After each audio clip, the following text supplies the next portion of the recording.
Hello guys, so good morning. Meron tayong scenario, ano. So halimbawa, nag-reinstall tayo ng operating system. So for example, from Windows 7, in-upgrade nyo to Windows 10 or from Windows 10, din-downgrade nyo into Windows 7. So of course, hindi yung reset lang, ano, or of course, hindi yung factory reset or ano ba yun? Para yung i-reinstall mo lang yung kanyang operating system. So, ang mangyayari is to change operating system.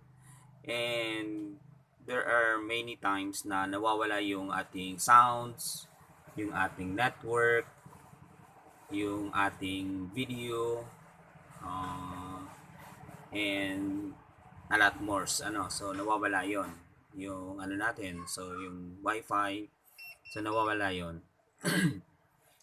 And yung sa sa UTP cable, so ganun kagaya nito, no, sa RJ45, ano po, so yan. Sa network. So ngayon, tingnan natin kung manonotice natin, ano.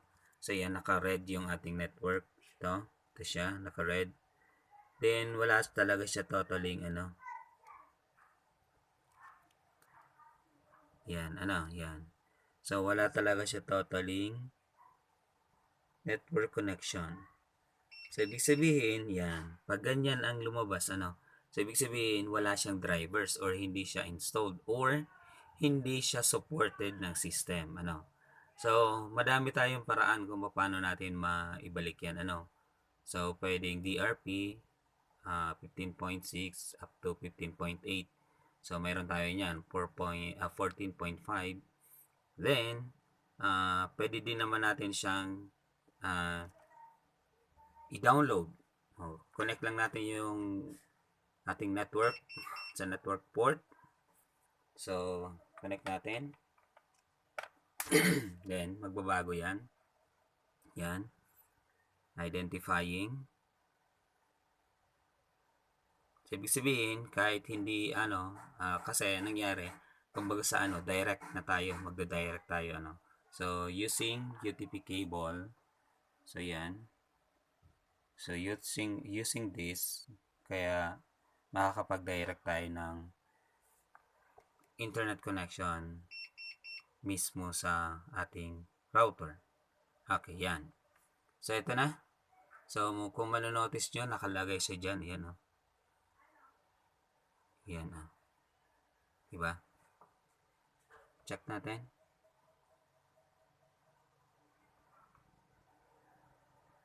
Yan, current connected to no internet access. So far, wala pa siyang internet access.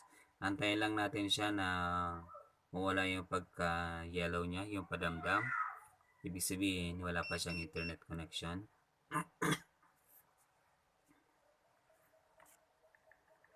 Diyan. Ganun pa din. So, while we are waiting, so let's proceed to the next process. Dito na tayo. So, under the my computer or the computer, ano po yan, under computer, so i-right click niya yan, right click, select properties, sorry, then, okay, sorry, mali yung nai-ano ko, network pala yun, yan, so computer, right click, properties, and yan, from that, device manager. Okay, so sa device manager, manonotice natin kung alin ba yung installed na. Halimbawa dito sa computer, so naka-install na yung base PC, display adapter, meron na din siya. Now, kung alin yung mayroong padamdam, siya yung may problema. Ano, in this case, so sa network talaga yung problema natin. Ito ano po, so yan. So nakapadamdam siya, ibig sabihin yan, hindi siya supported or wala siyang drivers. Ano. So gagawin natin dyan, i-right click natin, right click, then update drivers. Then search automatically for updates. Updated driver software. So ibig sabihin, magkoconnect siya into internet. Then, So, Windows was unable to install your network controller because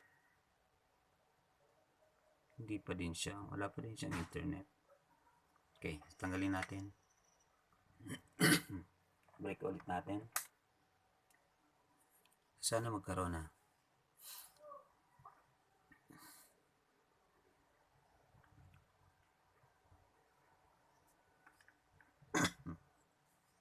So still, naka naman, ang bagal naman ito.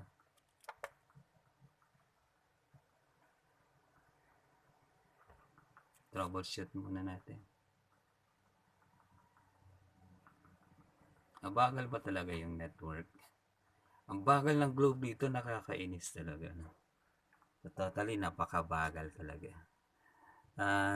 Ewan ko ba? So, kung nakikinig kayo, Globe Company, so ayusin nyo naman yung service nyo, ano? Kasi kapag dumating na yung yung third telco, nako, lahat kami magsuswitch. Tinakot ko yung Globe. Hindi nga talaga, totally, napakabagal talaga ng Globe dito. And sayang lang yung sayang lang yung binabayad namin na 1,299 monthly. Oh, ganito yung connection. 'Di ba? Ang bagal ng internet connection. Totally nakakainis talaga kapag ganito, no? So, ilang device lang ba nakakonect? Dalawang device. Pangatlo lang to. Then, wala. So, kaya calling the attention of Globe Company. If you can, you know, see my video regarding this problem. So, could you please, um, so please be responsible. Please be responsible. Give us the correct Mbps that we need for our internet connections. So, ganun lang yan, ano. So, si Globe, Globe, Globe, Globe, please naman. Si Smart dito, mabilis, ano. Bumilis lang si Smart dito nung nagkaroon na kami ng Globe, Globe at home internet connections. So, Wi-Fi siya through Signal. So, yan. Kaya, eto, ang bagal naman ni Globe. Nakakainis naman talaga, totally. So, yan. Antayin nyo na lang na then, ganun lang, just in case, ganun lang, outdate drivers, yan, then lalabas na yan, then search automatically for updated driver software. Then, lalabas dyan, so kusa na yan magda-download, then yung itong padamdam na to, yung yellow na yan, so mawawala na yan. Then, hanggang sa maging normal na siya, makikita nyo dyan si Wi-Fi, So, yan yung niya.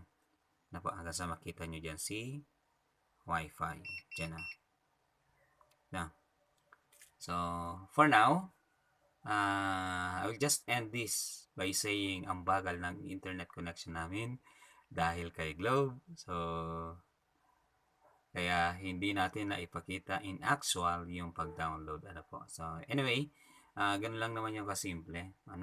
Kaya kung kilala nyo yung o kung may kilala kayo na taga-Globe, so pakisabi naman yung internet connection namin. Totally napakababagal at the same time, nagbabayad naman kami ng tama sa oras at sobra-sobra pa yung bayad namin kumpara doon sa aming data usage. So, 150 gigabyte yung pinoprovide sa 1,299. But then, I think we just only, 50 gigabyte lang naman yung nagagamit namin within a month. Take note of that. So, gusto ko sana magtayo ng piso Wi-Fi, pero kung ganito naman kabagal yung internet connection, so, what would happen to my business? So, it would be useless. Thank you so much for having me here. Thank you so much for listening. Magandang umaga sa inyong lahat at maligayang Pasko at maninigong bagong taon. Salamat!